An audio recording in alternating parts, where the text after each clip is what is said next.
જય હિન્દ dear students, how are you all of you?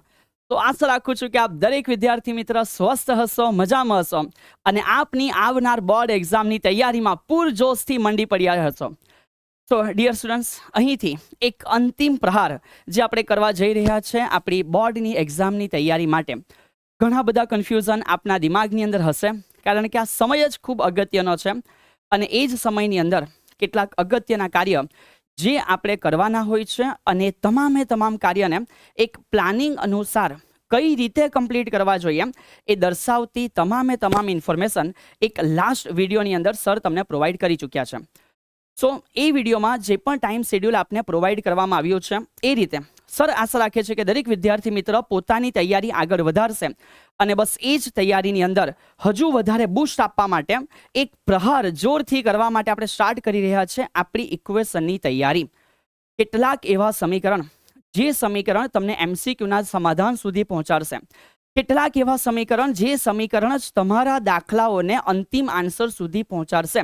અને આપણે જાણીએ છીએ કે MCQ સોલ્યુશન માટે ઇક્વેશન જરૂરી, નાના દાખલાઓના સોલ્યુશન માટે ઇક્વેશન જરૂરી, ઇવન મોટા સમને બી કમ્પ્લીટ કરવા ઇક્વેશન છે એ મોસ્ટ ઇમ્પોર્ટન્ટ પાર્ટ છે. તો ફિઝિક્સની અંદર જ્યારે અંતિમ ક્ષણ નજીક હશે, સમય જ્યારે આપણી પાસે હવે ઓછો છે, ત્યારે ઇક્વેશનની મહેનત કરી લેવી ખૂબ જરૂરી હોય છે. સર વધારે સમય બિલકુલ ના લેશે, પણ ધ્યાન રાખજો કંઈક એવું સ્ટાર્ટ કરી રહ્યા છે જે એક્ઝામ માટે ખૂબ જરૂરી છે. સર ઓછામાં ઓછા સમયની અંદર ઇક્વેશન જે બોર્ડની એક્ઝામ માટે અને એને ઓરિએન્ટેડ હશે એ જ તમને અત્યારે સીધા ડિસ્પ્લે કરવાની શરૂઆત કરશે. કઈ રીતે ડિસ્પ્લે થશે બધી વસ્તુ સર આઈડિયા આપે છે. આજે આ સેશન જે છે એ પાર્ટ 1 છે. એવી રીતે 4 અલગ ભાગોની અંદર આપણે ધોરણ 12ના બધા ચેપ્ટરના ઇક્વેશન છે કવર કરી લેશું. આશા રાખું છું કે સાથે સાથે તમે પણ બધી વસ્તુ કવર કરતા જશો. ચલીએ વાતચીત તો ધીમે આપણે સેશનની અંદર કરતા રહેશું, બટ વેરી ફર્સ્ટ બીજી કોઈ ચર્ચાની straight on the point sir આપણે ચાલુ કરશું ચેપ્ટર નંબર 1. હા યસ બેટા, સીધું અહીંયાથી સર તમને એન્ટર કરાવે છે કે બેટા જ્યારે આપણે ચેપ્ટર નંબર 1 હા વિદ્યુત ભાર અને ક્ષેત્ર ને શરૂઆત આપીએ છીએ ત્યારે કયા સમીકરણ છે જે ખૂબ અગત્યના હોય છે. તમે સર જોડે એક રફ પેજની અંદર પોતાની તૈયારી કરી શકો છો. અધરવાઇઝ સર સાઈડ ઉપર હટી જશે ત્યારે સ્ક્રીનશોટ લઈ શકો છો. અધરવાઇઝ એની PDF હોય જ છે બેટા, ડાઉનલોડ કરી લેજો, કોઈ ચિંતા ના કરતા, ઠીક છે. હા બટ રિઝલ્ટ દમદાર બનવું જોઈએ. ચલિए સો શેર ઓર શેર નિયો ખેલ કો શરૂઆત કરતે हैं. સર વેરી ફર્સ્ટ જ્યારે અમે આ ચેપ્ટર ચાલુ કરીએ ને ત્યારે સૌથી પહેલું સમીકરણ જે છે એને ક્વોન્ટમીકરણનું સમીકરણ Q ઇઝ ઇક્વલ ટુ એની તરીકે ઓળખવામાં આવે છે. That's amazing. એની જ અંદર numbers of electron, numbers of proton આપ્યા હોય, સો સર કહે છે કે એ જ વિદ્યુત ભાર માટે લખી શકાય કે જે પ્રોટોનની સંખ્યા છે એમાંથી ઇલેક્ટ્રોનની સંખ્યા બાદ કરી દેવું, એ એટલે તમારા માટે થઈ જશે ટોટલ જવાબ. હવે બધું જ એકદમ નાના બચ્ચાની જેમ લખવાનું જરૂરી નથી. મનમાં કન્સેપ્ટ યાદ કરો, ઇક્વેશન ક્લિયર, આગળ વધો.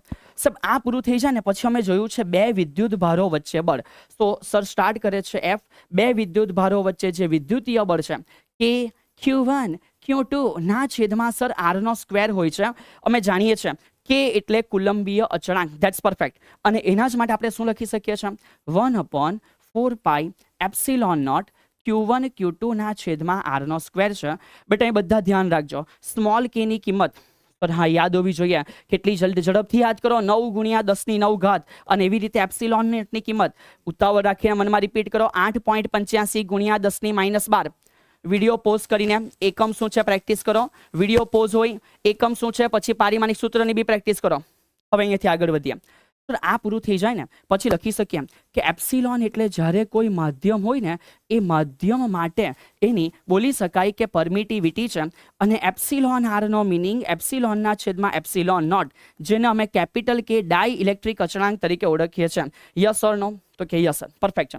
આગળ વધો. નેક્સ્ટ આના પછીનો ખેલ સર સ્ટાર્ટ કરે છે બેટા, જો મને ફોર્સ માધ્યમમાં પૂછવામાં આવે, મસ્ટ બી રિમેમ્બર એનો જવાબ શૂન્યાવકાશ કરતા કેમાં ભાગનો આવે છે. કે એટલે ડાઈ ઇલેક્ટ્રિક અચળાંક. પરફેક્ટ. ચલો અહીંયાથી એક અગત્યનો નાનો ખેલ સર બતાવે છે. આની કિંમત બધાને SI માં મોડે છે, તો ધ્યાન રાખજો જ્યારે આની CGS માં કિંમત પૂછવામાં આવે એનો જવાબ 1 હોય છે. સારા MCQ તૈયાર થાય છે.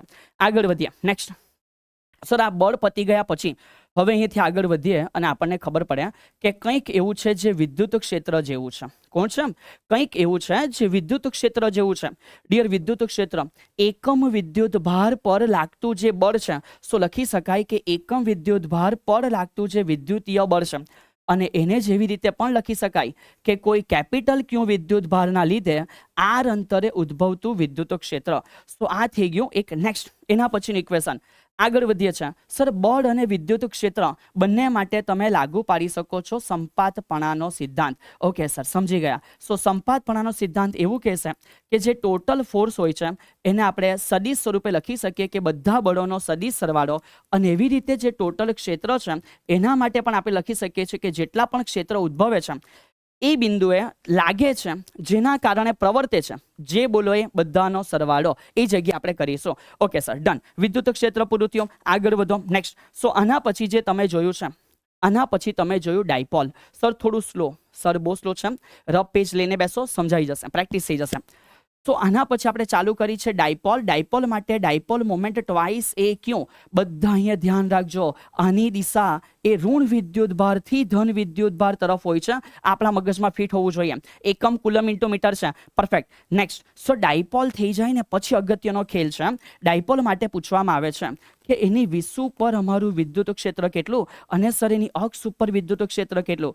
તો 2kpz, હા કોઈ એક્સ લખે છે, છેદમાં સર અમે લખી શકીએ કે જે એક્સ સ્ક્વેર છે માઇનસ એ સ્ક્વેર આખાનો વર્ગ ડાયપોલ મોમેન્ટની દિશામાં હોય, અને વિષુ માટે જ્યારે પૂછવામાં આવે છે ત્યારે માઇનસ કેપીના છેદમાં અમે લખી શકીએ છીએ કે એક્સ સ્ક્વેર પ્લસ એ સ્ક્વેર રેઝ ટુ 3/2, જે ડાયપોલ મોમેન્ટની વિરુદ્ધ દિશામાં છે. એ જ બંનેને બહુ નાના અંતર માટે લખવા પ્રયત્ન કરીએ તો કે ના સર બહુ મોટા અંતર માટે. યસ બેટા. તો અહીંયા થઈ જશે 2kp ના છેદમાં r નો ઘન, અને અહીંયા થઈ જશે માત્ર kp ના છેદમાં r નો ઘન. એટલે જો આનો ગુણોત્તર તમને કોઈ પૂછે ને તો જવાબ 2 ના છેદમાં 1 આવે. MCQ તૈયાર. આગળ વધીએ. Yes sir, complete. અહીંયા સુધી સમજી ગયા છો. So next. આના પછીનો જે ખેલ છે એ સર તમારા માટે સ્ટાર્ટ કરે છે. બેટા આ પૂરું થયા પછી છે ને ધ્યાન રાખજો, હેશટેગ જે ડાયપોલ છે એના ઉપર ટોર્ક લાગશે ક્યારે, જ્યારે આપણે એને સમાન ક્ષેત્રમાં મૂકીએ છીએ ત્યારે. તો સમાન વિદ્યુત ક્ષેત્રમાં ટોર્કનું સમીકરણ સદિશ સ્વરૂપે સર P ક્રોસ E આવે છે, અને વેલ્યુ માટે ટો ઇઝ ઇક્વલ ટુ લખી શકાય છે કે PE ઇન્ટુ સાઇન થીટા છે. એકદમ ક્વિક. જ્યારે થીટાનો આન્સર 0 છે ત્યારે ટોર્કનો આન્સર 0 થઈ જશે. એને કહેવાય સ્થાયી સમતુલન અવસ્થા. જ્યારે થીટાનો આન્સર 90 છે ત્યારે ટોર્ક થઈ જશે મેક્સિમમ. એને કહેવાય મહત્તમ અસમતુલન અવસ્થા. જ્યારે થીટાનો આન્સર થઈ જશે 180 ત્યારે અગેન ટોર્ક 0 છે, પણ ડાયપોલ વિરુદ્ધ રીતે ગોઠવાયેલી છે.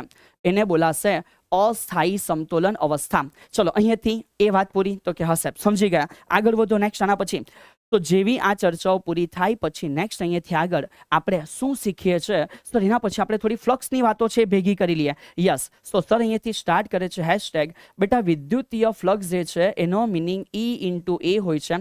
ઇવન તમે E ઇન્ટુ એ ની સાથે જે કોસ થીટા છે એ પણ લખી શકો છો. Must be remember. સર થીટાનો જવાબ પહેલા ચરણમાં ફ્લક્સ પોઝિટિવ, બીજા ચરણમાં ફ્લક્સ નેગેટિવ, અને જો થીટા 90 હોય ફ્લક્સનો જવાબ તમારા માટે શૂન્ય થઈ જશે. જેવું ફ્લક્સ આવે ને એટલે કોઈ વ્યક્તિ એન્ટર થશે બેટા, એ એન્ટર થયેલા વ્યક્તિનું જે નામ છે એ છે ગોસ જી, અને જે ગોસ જી છે એ તમારા માટે સ્ટાર્ટ કરે છે અહીંયાથી. સર શું? તો બેટા સમજો, સર સ્ટાર્ટ કરે છે બેટા ગોસ જી અનુસાર કોઈ પણ બંધ પૃષ્ઠમાં સંકળાયેલું જે ફ્લક્સ છે એ એના વડે ઘેરાયેલા વિદ્યુતભાર અને એપ્સિલોન નોટના ગુણોત્તર જેટલું હોય છે. ફાઇન સર, યાદ આવી ગયું. ચલો આટલું પૂરું થઈ જાય પછી 3 પ્રકારની ઘનતા છે. સૌથી પહેલી ઘનતા કઈ છે સર? વિદ્યુતભાર માટે રેખીય ઘનતા Q ના છેદમાં L. પરફેક્ટ. પૃષ્ઠ ઘનતા Q ના છેદમાં E. પરફેક્ટ. અને ત્યાર પછી વિદ્યુતભાર માટે કદ ઘનતા Q ના છેદમાં V. અને એ પૂરું થાય ત્યાર પછી ઇમ્પોર્ટન્ટ થિયરી કે સર જો કોઈ સળિયા માટે વિદ્યુત ક્ષેત્ર પૂછે ને, અનંત લંબાઈના સળિયા માટે પૂછવામાં આવે કે વિદ્યુત ક્ષેત્ર કેટલું છે, સો જવાબ લેમ્બડાના છેદમાં 2 pi epsilon naught into R. આ સદિશારની દિશામાં છે. કોઈ એને એવું પણ લખી શકે કે 2k લેમ્બડાના છેદમાં R છે. અને બીજો સવાલ કે સર અનંત વિસ્તારનું પૃષ્ઠ હોય તો શું થશે? સિગ્માના છેદમાં 2 એપ્સિલોન નોટ, જે પૃષ્ઠને લંબરૂપે છે, જે પૃષ્ઠને લંબરૂપે છે.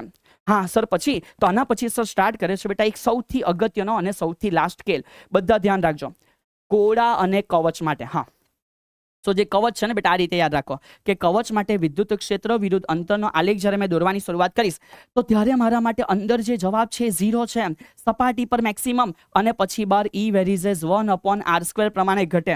દિમાગમાં આલેખ રાખો એટલે MCQ સોલ્વ થઈ જશે. અને ત્યાર પછી સર ગોળો હોય તો શું થશે? સો ગોળા માટે બધા ધ્યાન રાખતા જાઓ કે એના માટે અંદરના વિસ્તારમાં એ સમપ્રમાણમાં વધે, સપાટી પર મેક્સિમમ, અને બહાર વર્ગના વ્યસ્ત પ્રમાણમાં ઘટે છે. On just a single slide જે કામ આવે, જે જરૂરી હોય એ પ્રકારના તમામે તમામ સમીકરણ સ્તરે ચેપ્ટર નંબર 1 માટે તમારા સમક્ષ રજૂ કરવા અહીંયા બેટા પ્રયત્ન કર્યો છે. તો રજૂ કેટલા ચેપ્ટર આવશે? ઘણા બધા પ્રશ્નો હશે, પણ એક નાનું સોલ્યુશન તમારું દિમાગ સ્ટાર્ટ થઈ જાય ને એટલે સરે બતાવી દીધું. હવે સર કહે છે કે મેઇન સમજો. હા, મેઇન બધા ચેપ્ટર કેવી રીતે તૈયાર કરવાના, કઈ કઈ કાળજી રાખવાની. જે વિદ્યાર્થી કરવાવાળા હશે ને એ આ વસ્તુ અત્યારે હાલ જોઈ રહ્યા હશે ને સમજી રહ્યા હશે. આ અંતિમ સમયમાં જેણે ખાલી ક્લિક કરવું છે, ક્લિક કર્યા પછી એક જાદુ જોવું છે કે વાહ સાવંત સર એક જાદુ કરી દેશે, બધું આવડી જશે. નહીં બેટા, એ લોકો ઉડી ગયા હશે. સમજો હા ને, એમનું મન ભરાઈ ગયું હશે, પેટ ભરાઈ ગયું હશે, વિડીયો બંધ થઈ ગયો હશે. હવે જે અહીંયાથી સુની રહ્યા છો, જે સાંભળી રહ્યા છો એ ધ્યાન આપજો. બેટા અહીંયાથી તમારા માટે સાવંત સરે ટોટલ 4 પાર્ટનું આયોજન કર્યું છે. સો પાર્ટ નંબર 1 ની અંદર તમારા માટે એન્ટર થશે ચેપ્ટર 1, 2, 3. ફાઇન. પાર્ટ નંબર 2 એની અંદર એન્ટર થશે તમારા માટે chapter 4, chapter 4 to chapter 7. Okay. Part number 3 ની અંદર એન્ટર થશે ચેપ્ટર 8 ટુ ચેપ્ટર 10, અને પાર્ટ નંબર 4 ની અંદર તમારા માટે chapter 11 to chapter number 14. Perfect. હા સાહેબ, અમારે કરવાનું શું છે? સર કહે છે તમને વિડીયો સર ટ્રાય કરશે કે ઓછા સમયમાં સારામાં સારી રીતે પ્રોવાઈડ થઈ જાય, અને તમારું કામ એટલું છે કે દિવસમાં 2 ટાઈમને એવો ટાઈમ કરી નાખો. સર માની લો એક્ઝામ્પલ તરીકે મારી પાસે મોર્નિંગમાં સમય છે, તમે નાસ્તો કરો છો, જમો છો, કંઈ પણ કરો. સિમિલરલી સપોઝ બેટા તમારી પાસે ઇવનિંગની અંદર ટાઈમ છે, ઠીક છે? હા સર. તો તમારી પાસે ઇવનિંગમાં કોઈ બી 2 ટાઈમ કાઢો, મેક્સિમમ 20 મિનિટ સર અહીંયાથી તમારી લેવા પ્રયત્ન કરશે. કેટલા મિનિટ? 20 મિનિટ. હા, નાસ્તો કરો છો, જમો છો, કે પછી તમે જે બી કરો બેટા, જ્યાં તમે હતા મોબાઈલ રાખી શકો, સાઈડ ઉપર મૂકી દેવું. સાવંત સર સમીકરણ બોલતા હશે, શાંતિથી એને સુનતા જાઓ, સાંભળીને ઇક્વેશન રિવાઇઝ કરતા જાઓ. લખો, સાંભળો, લખો, સાંભળો. બેસ્ટ વે છે, આરામથી બધા તમારા સમીકરણો મોઢે થશે. તો સર અહીંયાથી પહેલું ચેપ્ટર પૂરું કર્યું. નાઉ વિધાઉટ વેસ્ટિંગ ટાઈમ બેટા આપના માટે એકદમ કામની વસ્તુ સ્ટાર્ટ કરતા ગયા ચેપ્ટર નંબર 2 માંથી. સર ચેપ્ટર 2 એમાં સૌથી પહેલા વિદ્યુત ભાર. હા, એના માટે સર સ્ટાર્ટ કરીએ છીએ સ્થિતિમાન અને સ્થિતિ ઉર્જા. સો સ્થિતિ ઉર્જા 2 વિદ્યુત ભારો માટે KQ1 Q2 ના છેદમાં ઓનલી R. અને સિમિલરલી બેટા જ્યારે મેં સ્થિતિમાનની ચર્ચા કરું છું, તો સ્થિતિમાન sir V is equal two, yes બેટા, V is equal two KQ ના છેદમાં R. અને V અને આના વચ્ચે સંબંધ છે કે U is equal two V into Q, જ્યાંથી આપણું ઇલેક્ટ્રોન વોલ્ટ જન્મ લે. હા કે ના? તો મારે આખા ઇક્વેશન પેલું અનંત અંતરથી લાવે. ઠીક છે બેટા, થિયરી માટે યાદ રાખો, MCQ અને દાખલાઓ માટે આ મદદ કરશે. બરાબર છે? આગળ ટોટલ સ્થિતિમાન કેટલું હોય? સો બધા ધ્યાન રાખજો કે ટોટલ સ્થિતિમાન માટે જેટલાના કારણે બી સ્થિતિમાન લાગે છે એ બધાનો સરવાળો. જ્યારે ટોટલ મારે સ્થિતિ ઉર્જા કરવી હોય તો શું થશે? તો તંત્રમાં જે તમામ જોડ બની રહી છે એ તંત્રમાં તમામ જોડની જે તમારા માટે સ્થિતિ ઉર્જા છે, હા, એ સ્થિતિ ઉર્જાનો તમારે કરવાનો છે બેટા સરવાળો. યસ સર, પતી ગયો, ડન. નેક્સ્ટ આગળ વધો. તો આ ચર્ચા થઈ જાય છે. પછી હવે અહીંયાથી આગળ વધીએ છીએ. જો મેં વિદ્યુત ભારને ગતિ કરામ છું, એ ગતિ કરવા માટે કેટલું કાર્ય કરવું પડે? તો it is Q delta V. હા, આ જે છે એ કોણ છે? તો કે સર Q ડેલ્ટા V છે. પછી તમે એક શબ્દ સાંભળ્યો હશે, સમસ્થિતિમાન પૃષ્ઠ. ફાઇન. તો સમસ્થિતિમાન પૃષ્ઠ માટે સર વિદ્યુત ક્ષેત્ર છે ને એ હંમેશા એના ખંડને લંબ રૂપે એટલે કે 90 ડિગ્રી પર હોય છે. અને જો એવા સમસ્થિતિમાન પૃષ્ઠ ઉપર મેં વિદ્યુત ભારને ગતિ કરાવું છું ત્યારે મારા માટે કરવું પડતું કાર્ય શૂન્ય છે. અને અહીંયા જે DL છે, હા, એ વિદ્યુત ક્ષેત્રને લંબ હોય છે. 2 નાના MCQ ધ્યાન રાખજો. ત્રીજો MCQ, 2 સમસ્થિતિમાન પૃષ્ઠો ક્યારે એકબીજાને છેદતા નથી. પતી ગયું. ફાઇન. નેક્સ્ટ આના પછીનો ખેલ આગળ વધીએ. આ પૂરું થયા પછી તમને આઈડિયા હશે કે સર 2 વિદ્યુત ભાર હોય ને તો સ્થિતિ ઉર્જા U is equal two KQ1 Q2 ના છેદમાં અંતર R છે. એવી રીતે 3 વિદ્યુત ભાર હોય તો KQ1 Q2 ના છેદમાં R12 વચ્ચે અંતર, એવી રીતે KQ2 Q3 ના છેદમાં R23 વચ્ચે અંતર, અને એવી રીતે KQ3 Q1 ના છેદમાં R13 વચ્ચે અંતર. આવી રીતે તમે આરામથી કોઈ પણ માટે લાવી શકો છો. પણ જો એક અગત્યનો શબ્દ હોય કે જ્યારે બાહ્ય ક્ષેત્ર છે એ હાજર હોય, અગત્યનો શબ્દ, એક 4 માર્કનો દાખલો અહીંયાથી થશે. એક 4 માર્કનો દાખલો અહીંયાથી થશે કે જ્યારે બાહ્ય ક્ષેત્ર હાજર હોય સો ત્યારે ધ્યાન રાખજો યુ ઇઝ ઇક્વલ ટુ બાહ્ય ક્ષેત્ર જે છે ને હા એના લીધે સ્થિતિમાન પહેલા વિદ્યુત ભાર પર, એના લીધે સ્થિતિમાન બીજા વિદ્યુત ભાર પર, અને કે પહેલા અને બીજા વિદ્યુત ભારના પોતાની સ્થિતિ ઉર્જા, આ બધાનો સરવાળો. એટલે આ થઈ ગયું બાહ્ય ક્ષેત્રમાં. ફાઇન છે. આગળ વધ્યા સર, ડન. આના પછી આગળ વધો. ચલો, આ ખેલ પૂરો થયા પછી આપણે સમજ્યા છે ડાયપોલ માટે બેટા સ્થિતિ ઉર્જા. તો કે હા સાહેબ, કે જે ડાયપોલ છે એના માટે કામ ચાલુ કરો. સો ડાયપોલ માટે સર કામ સ્ટાર્ટ કરે છે V is equal two KP cos થીટાના છેદમાં R નો સ્ક્વેર છે. હા, શું છે? KP cos થીટાના છેદમાં R નો સ્ક્વેર. વન્સ અગેન, અક્ષ ઉપર થીટાનો આન્સર 0 છે, ત્યાં V મેક્સિમમ હશે, અને વિસુ ઉપર થીટાનો આન્સર 90 થઈ જાય એ જગ્યાએ તમારા માટે વિદ્યુત સ્થિતિમાન 0 થઈ જશે. ડન. આગળ વધ્યા સર, એ ડાયપોલ માટે અમે જ્યારે ભણીએ છીએ કે એની સ્થિતિ ઉર્જા શું છે, સો એના માટે સ્થિતિ ઉર્જાનું સમીકરણ that U is equal two minus P dot E, તમે લખી શકો છો કે minus PE into cos theta. Fine બેટા. ચલો, આ પૂરું થયું. આગળ વધ્યા. એ સ્થિતિ ઉર્જા દ્વારા જો તમારે ડાયપોલનું ભ્રમણ કરાવવું છે, એ ભ્રમણ કરવા માટે કાર્ય W કેટલું થશે? સર, કાર્ય W is equal two PE common, જે ખૂણાથી ચાલુ કરો ત્યાંથી cos થીટા 1 અને જે ખૂણા સુધી તમે ફેરવો ત્યાં સુધી માટે cos થીટા 2. હા, તો સ્ટાર્ટ કરો એક ખૂણો પહેલો, એન્ડિંગ કરો એક ખૂણો બીજો, વેલ્યુ મૂકતા જાઓ, જવાબ આવી જશે. ચલો, આગળ વધ્યા. આના પછી અગત્યની ટર્મ છે, બધા છોડી દે. Sir, P for polarization. એકમ કદમાં રહેલી ડાયપોલ મોમેન્ટને પોલરાઇઝેશન કહેવાય. વિડીયો સ્ટોપ કરીએ, એકમ અને પારિમાણિક સૂત્રની પ્રેક્ટિસ કરો. ડન. ચલો, હું વિશ્વાસ રાખું છું કે તમે કરશો. નેક્સ્ટ, આના પછી સર, એ જ પોલેરાઇઝેશન જે છે ને, એ પોલેરાઇઝેશન એકચ્યુઅલમાં વિદ્યુત ક્ષેત્રના સમપ્રમાણમાં હોય, અને એ સમપ્રમાણતા જ્યારે અમે દૂર કરીએ ત્યારે અમને એક્સ E તરીકે જે પ્રાપ્ત થાય છે એને વિદ્યુતીય સસેપ્ટિબિલિટી તરીકે ઓળખવામાં આવે છે. પૂરું. ચલો, હવે આમની ચર્ચાઓ પતી ગઈ. ધ્રુવીય, અધ્રુવીય. જે ડાયપોલ મોમેન્ટ ધરાવે એને ધ્રુવીય કહેવાય, જે ડાયપોલ મોમેન્ટ ના ધરાવે એને અધ્રુવીય કહેવાય. નેક્સ્ટ, સો આના પછી તો આના પછી તમારા ઇમ્પોર્ટન્ટ જે કન્સેપ્ટ તમે પોતે પણ જાણો છો કે સર આ ચેપ્ટર કેપેસિટર વગર પૂરું ના થાય. હા, સો એ કોણ છે? સર, એ કેપેસિટર છે. ફાઇન બેટા. તો ચેપ્ટર કેપેસિટર વગર પૂરું ના થાય. That capacitor C is equal two Q ના છેદમાં V. હા, C is equal two Q ના છેદમાં V. અને અહીંયાથી જ આગળ જો મેં સૌથી પહેલું ગોળાકાર માટે લખવા માંગુ ને, તો મારું કેપેસિટન્સનો answer 4 pi epsilon naught into R મને પ્રાપ્ત થશે.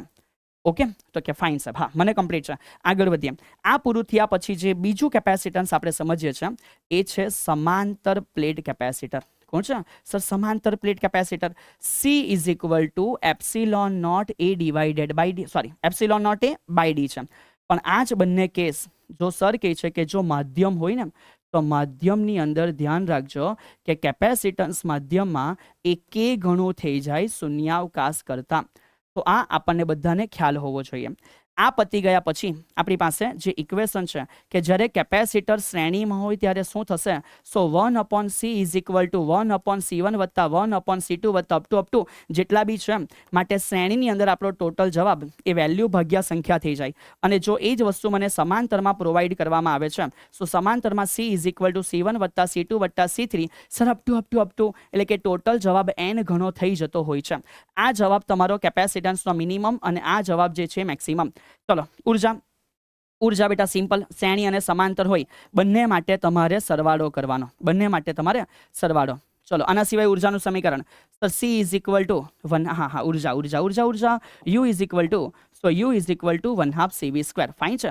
Is equal to sir Q સ્ક્વેરના છેદમાં 2C પણ આવે, રાઈટ, અને is equal to 1/2 Q into V આવે છે. અને ફાઇનલ એક સમીકરણ ઉર્જા ઘનતા, તો રો ઉર્જા ઘનતાનું સમીકરણ 1/2 એપ્સિલોન નોટ E સ્ક્વેર જેટલું બેટા જોવા મળે. ફાઇન છે.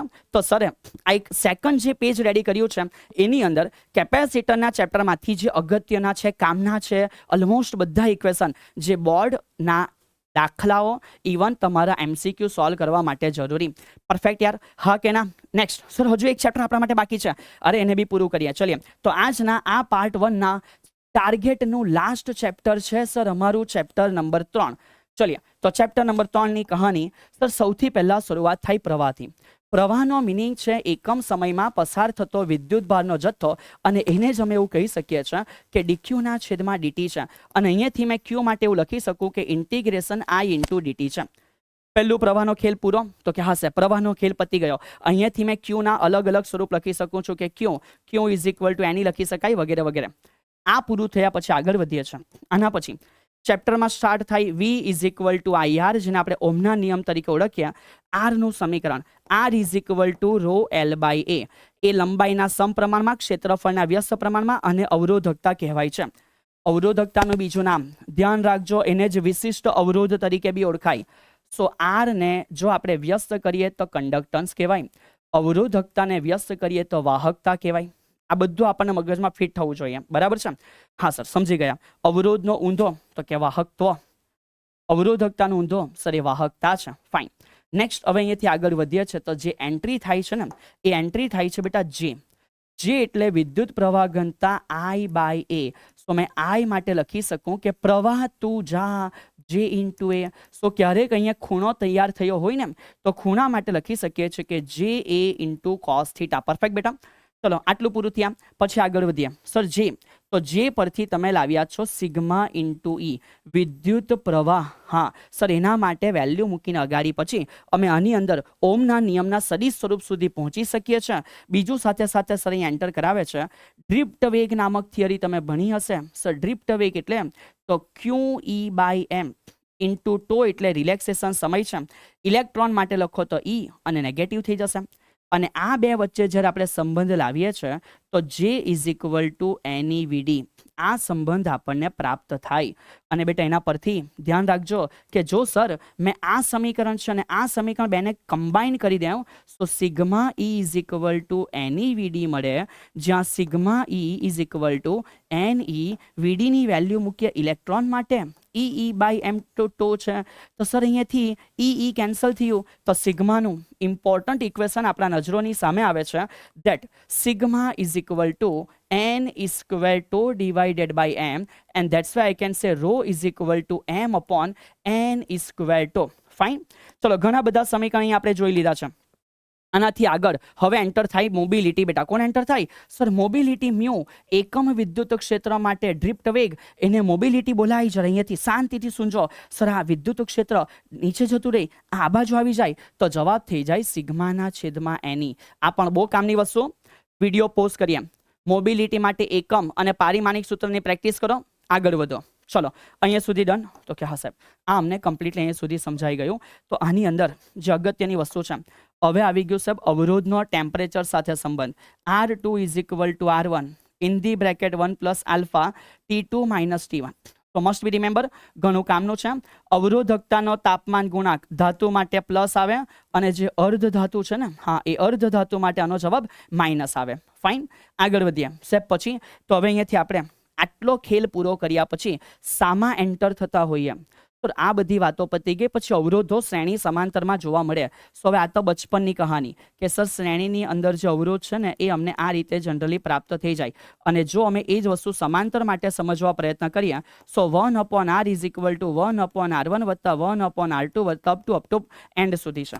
ચલીએ હા હવે અહીંયાથી મોસ્ટ ઇમ્પોર્ટન્ટ ફેક્ટરમાં એન્ટર થશું અને એ છે EMF વિશેની સમજૂતી, જ્યાં આપણે જે બેટરી છે એના વિશેની વાતોની શરૂઆત કરીએ.